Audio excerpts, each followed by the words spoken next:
ఆయన నన్ను ప్రేమించాడని. దేవుని స్తోత్రం కలిగిన.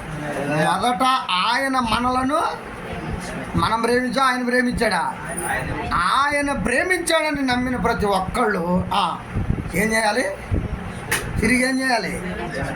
చివరిగా ఎఫెసీ 6:24 ఒక్క మాట చదవండి, ముగించేసుకుందాం, అయిపోయింది.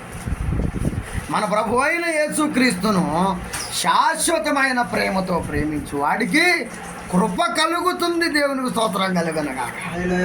ఏం కలుగుతుందట? చదవండి. 4. మన ప్రభువైన యేసుక్రీస్తును శాశ్వతమైన ప్రేమతో ప్రేమించు వారందరికీ కృప కలుగును గాక. ఏం కలుగుతుంది? కృప కలుగును గాక. శాశ్వతమైన ప్రేమ అంటే శాశ్వతమైన, అశాశ్వతమైన ప్రేమ కూడా ఉందని అర్థం, గుర్తుపెట్టుకోండి. అంటే వాళ్ళకి ఇష్టం వచ్చినప్పుడు ప్రేమిస్తారు, ఇష్టం లేకపోతే ద్వేషిస్తారు. అట్లాగొద్దు. మనది ఒకటే ప్రేమ. ఏ ప్రేమ? శాశ్వతమైన ప్రేమ. ఎవరు ప్రేమించారు ఈ ప్రేమ? ఇంటికి వెళ్ళి చదువుకోండి. ఇర్మియా 33:3 చాలా కాలము క్రిందట శాశ్వతమైన ప్రేమతో నేను మిమ్మల్ని ఏం చేశాడు? ప్రేమించాడు. ఆ ప్రేమలోనే మనల్ని ఏర్పరచుకున్నాడు. ఇప్పుడు మనం ఏం చేయాలి చెప్పాలా? ఆ ప్రేమ మనలో ఉంటే నీకెవరున్నారు? దేవుడు నిలిచున్నాడా లేడా? నిలిచున్నాడా లేడా? ప్రేమ మూలంగా నువ్వు పుట్టి ఉంటే నువ్వు ఎవరిని ఎరిగి ఉన్నావు?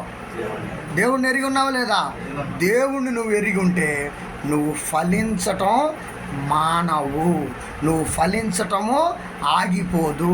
నువ్వు ఫలించటము, నువ్వు దేవుని కొరకు బ్రతకటంలో సాతాను కాదు కదా, మూకముడిగా లోకమే నీ వైపుకి దిగి వచ్చిన విశ్వ సృష్టికర్త అయిన దేవుడు నీ పక్షాన నిలబడి ఆయన నీ పక్షమున నిలిచి నీతో యుద్ధము చేయి వారితో ఆయన యుద్ధం చేయి మొదలు పెడతాను అంటున్నాడు.